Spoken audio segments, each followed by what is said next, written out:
Ronaldo မှာနာမည်ကျော်ပြောကားစကားတွေအများကြီးရှိပါတယ်အဲ့ဒီထဲမှာနာမည်ကြီးဆုံးစကားတစ်ခုကတော့ Your love makes me strong Your hate makes me unstoppable မင်းရဲ့ချစ်ချင်းကငေါ့ကိုခွန်အားတွေဖြစ်စေတယ်မင်းရဲ့မုန်းတီးခြင်းကငေါ့ကိုဘယ်သူမှတားဆီးလို့မရအောင်လုပ်ပေးတယ်ဆိုတဲ့စကားတွေဖြစ်ပါတယ်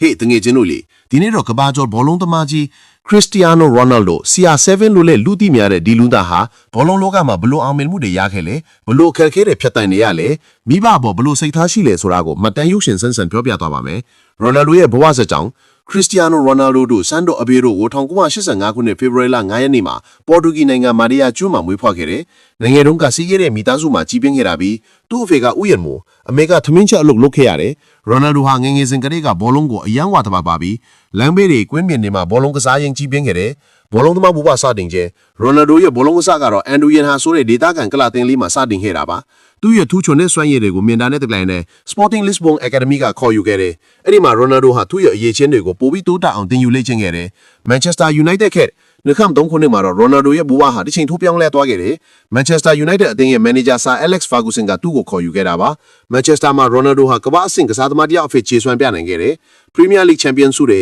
FA ဖလားတွေ Champions League ဖလားတွေအများကြီးစုခုနိုင်ခဲ့တယ်။2008ခုနှစ်မှာလည်းကမ္ဘာအကောင်းဆုံးဘောလုံးသမားဆုကိုပထမဆုံးအကြိမ်ရရှိခဲ့တယ်။ Real Madrid ခေတ်2009ခုနှစ်မှာတော့ Ronaldo ဟာ Spain Club Real Madrid အသင်းကိုစံချိန်တင်ပြောင်းရွှေ့ခြင်းနဲ့ရောက်ရှိသွားခဲ့တယ်။ Real မှာလည်းသူ့ရဲ့အောင်မြင်မှုတွေကိုဆက်လက်ထိန်းသိမ်းနိုင်ခဲ့တယ်။ La Liga Champions ဆုတွေ Champions League ဖလားတွေကိုအများကြီးစုခုနိုင်ခဲ့တယ်။ Real မှာ Ronaldo ဟာသူ့ရဲ့အကောင်းဆုံးပုံစံကိုပြသနိုင်ခဲ့ပြီးနောက်ထပ်ကမ္ဘာအကောင်းဆုံးဘောလုံးသမားဆုတွေကိုလည်းရရှိခဲ့တယ်။ Juventus ခေတ်2018ခုနှစ်မှာ Ronaldo ဟာ Italy Club Juventus အသင်းကိုပြောင်းရွှေ့ခဲ့တယ်။ Juventus မှာလည်း Serie A Champions ဆုကိုစုခုနိုင်ခဲ့ပြီးမြဲ Champions League ဖလားကိုတော့မရရှိခဲ့ပါဘူး။ Manchester United တို့ပြန်လည်ရောက်ရှိချက်2021ခုနှစ်မှာတော့ Ronaldo ဟာသူ့ရဲ့အိမ်ဟောင်း Manchester United အသင်းကိုပြန်လည်ရောက်ရှိခဲ့တယ်။ဒါပေမဲ့အရင်လိုခြေစွမ်းမျိုးကိုပြန်မပြနိုင်တော့ဘဲအသင်းနဲ့တိတ်မစင်မပြစ်ထခဲ့2022မှာအသင်းဟာထွက်ခွာခဲ့တယ်။ El Nassr ခေတ်2023ခုနှစ်မှာတော့ Ronaldo ဟာ Saudi Arabia Club El Nassr အသင်းကိုပြောင်းရွှေ့ခဲ့ပြီးအခုချိန်ထိအဲ့ဒီအသင်းမှာကစားနေပါတယ်။ Ronaldo ရဲ့အောင်မြင်မှုတွေနဲ့စူးစမ်းအထောက်မှုတွေ Ronaldo ဟာကမ္ဘာအကောင်းဆုံးဘောလုံးသမားတွေထဲကတစ်ယောက်အဖြစ်သတ်မှတ်ခံရတယ်